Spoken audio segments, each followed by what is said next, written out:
1 ঘন্টায় 20 টাকা। আগে দিতাম ঘন্টায় 30 টাকা, 30, কোনো সময় 40 টাকাও নিত, ডিপেন্ড করছে পার্কিং লোকের ওপরে। কিন্তু এখন এইমাত্র আমার থেকে 1 ঘন্টা আমি হয়েছে এসছে, 20 টাকাই নিয়েছে।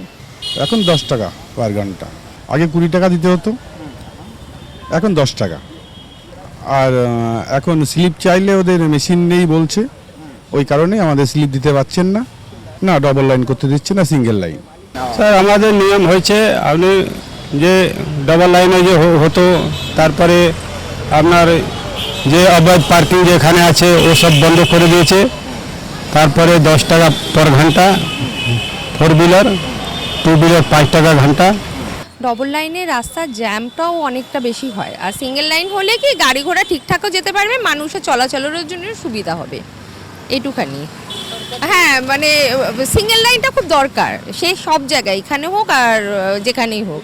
আগে আমাদের অফিস শান্তিনিকেতন বিল্ডিংয়েই, তো শান্তিনিকেতন বিল্ডিংয়ের জন্য আমরা কেএমসি পার্কিংয়ে মান্থলি গাড়ি রাখি এবং সারাদিনই গাড়ি থাকে, অফিসের গাড়ি।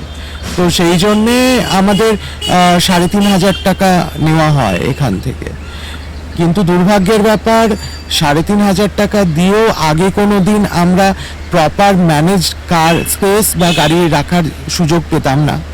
মাসের মধ্যে এরকমও অনেক দিন হয়েছে যে আমার সিঙ্গেল লাইনেও গাড়ি আছে, সেখান থেকে ড্রাইভারকে ডেকে এনে বা আমাকে ডেকে এনে গাড়ি অন্যত্র সরিয়ে দিতে হয়েছে।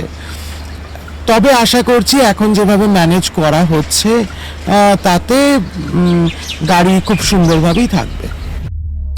দেখতে থাকুন বাংলা জাগো।